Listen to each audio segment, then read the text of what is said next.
I was 17 years old. I was married. And 10 months after I was married, I had a baby girl. She was very ill, very jaundiced, and the doctor told me, the OBGYN who had delivered her, told me that if I ever had another child, I would die.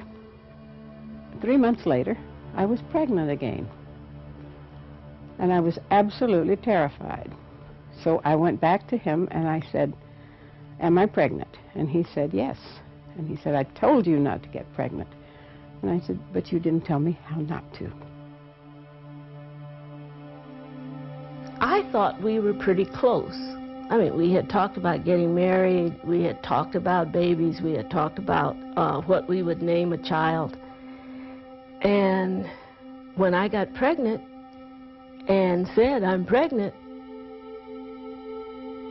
everything changed. It was like, well, whose is it? And that was such a shock to me that the relationship ended. And there was this whole kind of thing, we had to keep it an absolute secret, and it was a humiliating, strange kind of experience. And so I decided I should have an abortion. I didn't know what it would be. I didn't really understand the implications in the fact that it was illegal. So I said, well, it was just like it would make this problem go away.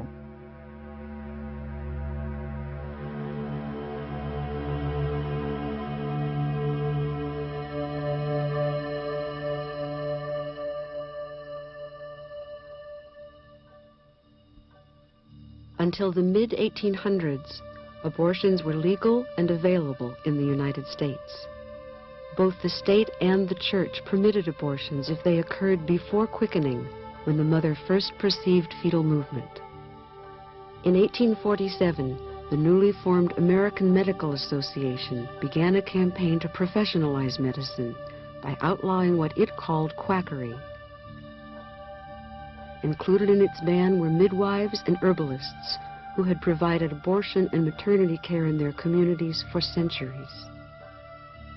During the second half of the 19th century, Victorian society began to condemn women seeking abortions as selfish, immoral, and shirking the duty of motherhood.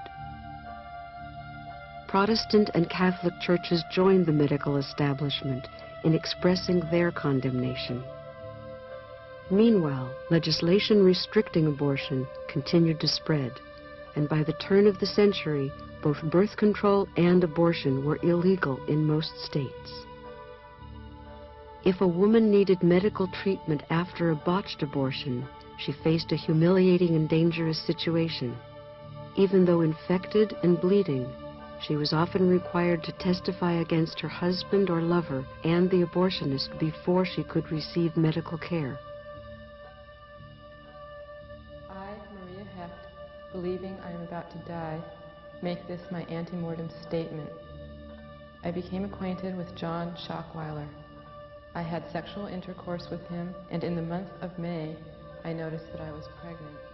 I, Cora Alice Grimes, about to die, make this statement. On the 2nd day of July, 1896, James Dunn, a retail merchant, gave me a packet of calomel. I took 2 doses of the calomel. I, Renetta Parker, am about to die. I went to visit Dr. Well into the 20th century, a climate of fear prevailed.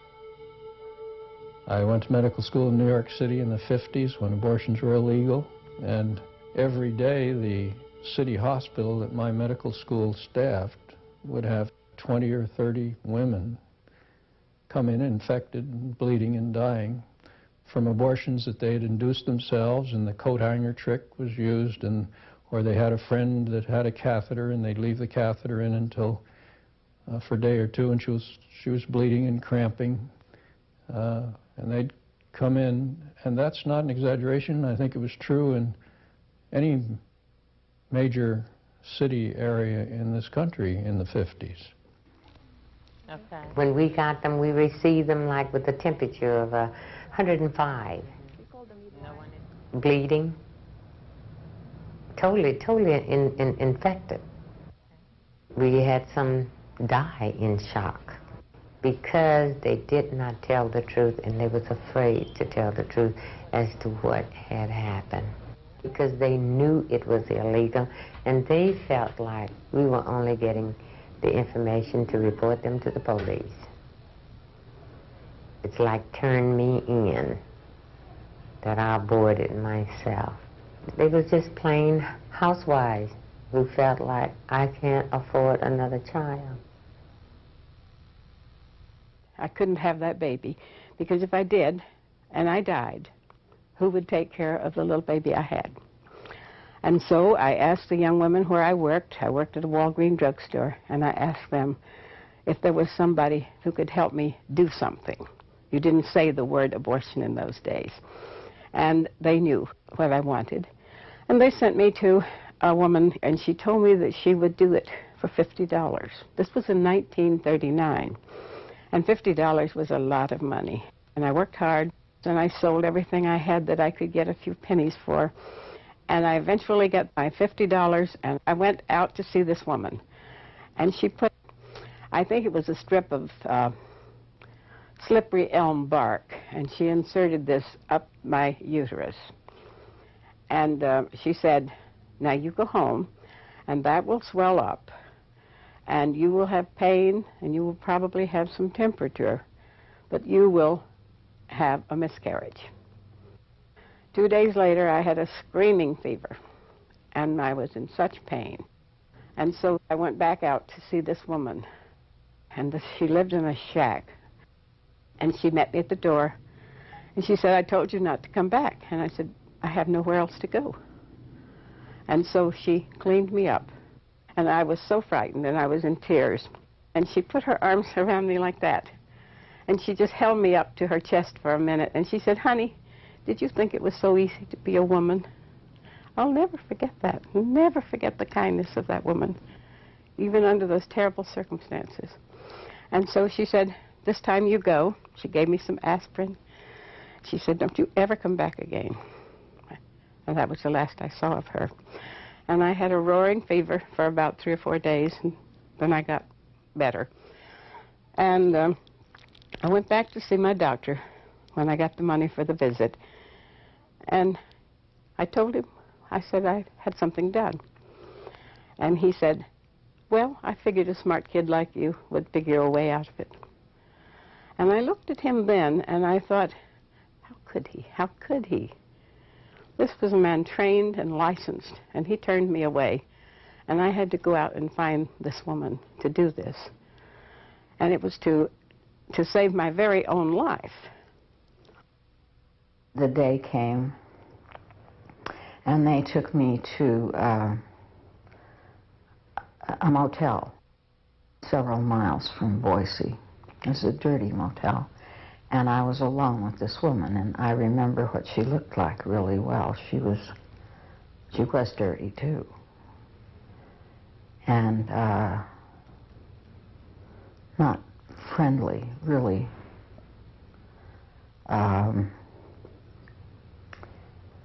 Divorced from the proceedings, and she gave me a cervical puncture, and I remember the steel tool, you know. And then she told me to go, and that there would be blood, but it would be all right. But the fact is that I didn't abort, and I just bled a lot, and it was incredibly painful, and I got a bad infection. And they started looking for a doctor because I just kept bleeding and bleeding and not aborting. And finally they found a doctor. He gave me some medication to make me abort.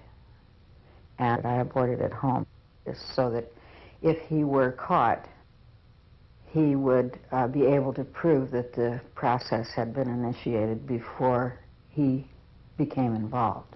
And he explained that to me, that he wanted to be able to help other women who found themselves in my position, and that the only way he could protect himself was that. And so that was, I had to do that alone. I didn't tell anyone except the father. And when I saw his reaction, I didn't tell anyone else. I just thought, well, this is my problem and I'll have to deal with it. And the only thing I could do was to get an abortion, because to have a baby without a husband just was not done.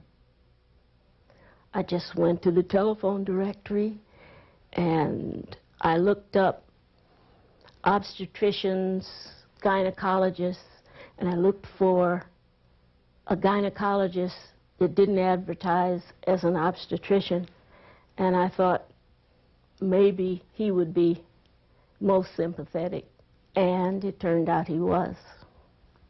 There were many physicians who were supportive of abortion, who felt it should be available and provided safely for women, but they were afraid to do them themselves. Sometimes the fear was because they didn't want to be found out or would be censured, but very often their fear was, and rightly I think, that as soon as word got out that they were willing to do abortions, they would be flooded with requests. And even on Saturday. One of the doctors who started off thinking he would do a few abortions and who found himself getting referrals of women from all over the United States was Dr. Curtis Boyd. In 1965, he began to do abortions for women referred to him by ministers.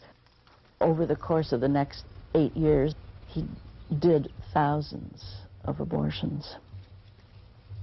I began to realize how difficult it was to obtain the service, how desperately women needed it and wanted it, and to what lengths they would go to obtain it, even to readily risking their life. People talk about as though women didn't know that. That didn't matter. Women risk their life every day to get an abortion somewhere in this country. Many of them did, without hesitation. And I just really literally walked up and down the streets. I was by myself, and I would go from one place to another, and they would all be in the same situation. They would say, nobody's there, I don't know what you're talking about, and oh, they've moved away. Finally, one day, I heard of a place, nobody answered the phone, but I got in the car and I went there and I knocked on the door, sort of after hours, like evening, early evening. I was the only one there. He did not give me anything. There was no anesthesia at all. And it was very painful, and I had no idea it was supposed to be painful. I thought maybe he had done something terrible, was doing something terrible to me. And so it was a frightening experience. That was frightening. Throughout the years of criminal abortion, an aura of danger surrounded unwanted pregnancies. Women drank toxic substances. Unscrupulous practitioners administered caustic douches of Lysol and Clorox. Reports of rape and other sexual abuse by abortionists were common. At that time, shotgun marriages were in vogue, and there were all these youngsters getting married, which never, I soon saw that never solved anything. It only made the matters worse. The marriages never lasted. The children suffered, and it was a miserable situation. And then we went through the period when we were sending girls to homes for the unwed mothers that were all over the country, and they were expected to work part-time and give up their child for adoption. And that was a very sad situation, because you would see a young woman come in, and if she was a schoolgirl, she would have to go off, leave home, and everyone knew why, and her life was really wrecked, socially and academically and everything else. And it was the young that really got to me, seeing some of these youngsters, 12, 13, 14, their mothers would bring them in, and it was just a horrible thing. As public awareness grew about the consequences of illegal abortion, lawmakers and clergy joined with the medical establishment in pressing for reforms. In states where therapeutic abortions were permitted, some doctors were lenient, so they could provide more women with safe abortions.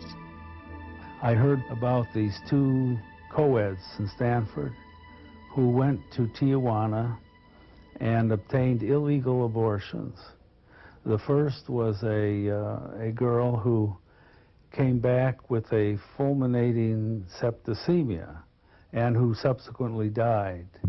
The second came back and had a severe infection of her reproductive organs, and it was necessary to do a hysterectomy, which rendered her sterile, of course. At the same time, there was in existence in California a law which allowed for medical support with an abortion on non-medical grounds, namely through a psychiatric channel. We would use these channels in order to enable the girl or woman to get a therapeutic abortion. Why did I do this? It was outrage at the way in which women were being treated, whether there was a reaction of the boyfriend or fiancé or husband. Some of these responses were grotesque. Some men told the women that if I'd known you were so stupid, I wouldn't have gone with you in the first place. Others told the girl that it's her problem, she's got the baby, he doesn't have anything to do with it. A good number of them just took off, just had no response whatsoever. So where do women who are desperate get help? It did make me recognize that there were many of us out there who were looking desperately for some place to solve the problem. And so I began to listen. I began to hear when anybody said that you tune in, you know, you get sensitive to it, and you begin to hear things that give you a clue, and you pursue it a little bit and find out that somebody did have an abortion. And I just got the names of the doctors, and I would just give the names. A young woman would call on the phone, someone I didn't know, and would ask for help. And that they were feeling so desperate that they were calling strangers. I was aware that what I was doing was illegal. I guess I think what was going to happen to them was worse than the possibility of what might happen to me. People who themselves had had to search for an abortion understood the difficulty in finding one. When Russ was 19, he and his girlfriend realized she was pregnant. I was terrified at the prospect of being a father, and I went to my assistant track coach, a young guy, very friendly and stuff, and I told him. And he said, find out more about it, what do you want to do, and so forth. And I began to ask around about possibilities of her getting an abortion, and I talked to her about it. And she didn't want to be a mother either. First off, there was some misbegotten effort, I don't know where it originated or how it happened, to get some kind of pills that would induce an abortion, and they didn't work. Finally, I get a name of someone actually in town in Los Angeles who's willing to do this and get a price. And my assistant coach gave me the money. Years after his own experience, Russ had a chance to help someone else. I was approached by a senior professor, a woman, who had a student, freshman, and she was pregnant. Did I, by any chance, have any information on where she might get an abortion? Well, it's interesting. I didn't hesitate. I got a name of someone highly confident that this was a good clinic in Tijuana, and she got the abortion. Well, I saw her about 2 years ago, and she came up to me and she thanked me.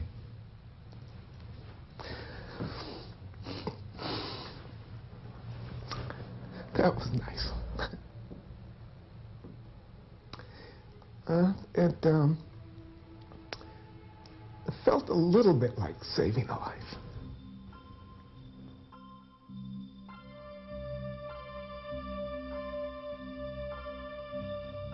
Lola Huth was the lead dancer of the Jose Limon Dance Company. She was married and the mother of a baby girl when she died from a self-induced abortion. At the time of my sister's death, I was told she died in childbirth, but that didn't make any sense. Then I was told it was a miscarriage, that she bled to death. The story came to me in bits and pieces over many years. Even though she was using an IUD for birth control, Lola became pregnant. A doctor told her that the IUD would probably cause the baby to be deformed, but that removing it might cause a miscarriage. Lola weighed the risks carefully and decided to have the IUD removed. She went back for the scheduled appointment, and he said, "I'm sorry, I have consulted with colleagues, and I cannot do anything that could implicate me in an illegal act. Right now, the whole abortion issue is very, very hot and very controversial, and I just can't implicate myself." And she said, "Well, then I'm inclined to believe I will do it myself." And he said, "All right, well, I'll tell you what to do. I'll tell you how to do it. And when you're in the process of miscarriage, you can call me, you can go to the hospital, and then I'll be able to help you without jeopardizing my own position." So that was her plan. When removing the IUD didn't cause a miscarriage, Lola became desperate. She sought a way to end the pregnancy herself. She purchased a couple of tubes, plastic tubes. And what she was told to do was insert these tubes into the cervix and blow air into the cervix, and that would cause her to abort.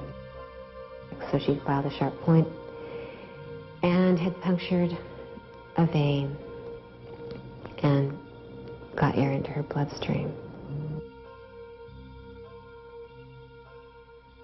When we realized I was pregnant again, I told my mother. She asked me if I wanted another abortion, and I said no.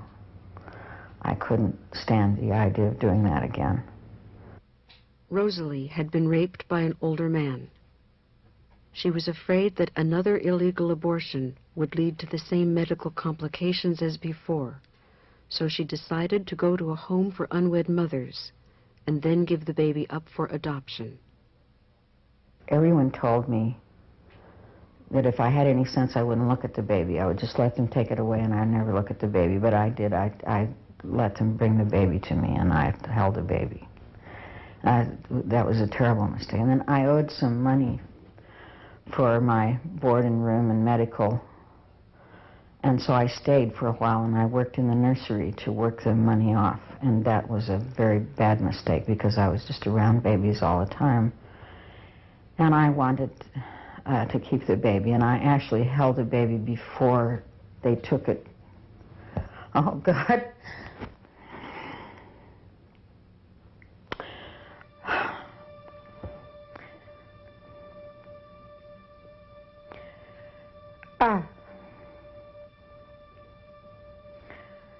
And anybody who would think that would be a great way to solve the problem is just...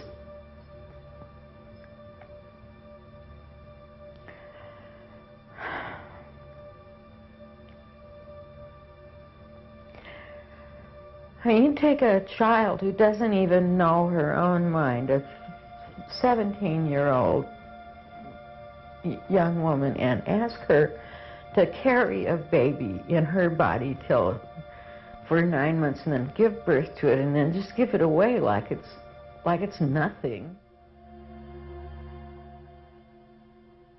It's very difficult, even after 40 years, to admit to doing something that was against the law, that was illegal. It sort of puts you in the position of having a criminal past, and although you might not feel that what you did was in any way criminal. There's still the stigma to it. But it's a relief to be able to talk about it after all these years and say, hey, I was human. I knew that I could lose my medical license. I knew that I could go to prison. And just as I had to trust these women who came to me not to bring charges against me which could put me in prison, they had to trust me to give them good medical care and service and not harm them. And that was a scary thing in those days because you didn't always know who you were going to. You didn't know what the outcome was going to be. It was frightening for women to come from great distances to a little town in East Texas to some unknown doctor that came by bus, by train, by car, and they had to trust that they were going to leave there intact and alive. A woman that's unhappily pregnant will risk her life to stop that particular pregnancy. And then later in her life, when conditions have changed, she will happily risk her life to have a child. This is the same woman. And I was saying to my mother, you know, we have to talk about this. It's important. We can't, when you're in conversation with people, you tell them that your daughter died giving herself an abortion. We have to all start telling these stories. You know, that it isn't just some anonymous person that nobody knows who's had an abortion, but people right next to us in our community, in our lives, and some of them don't survive.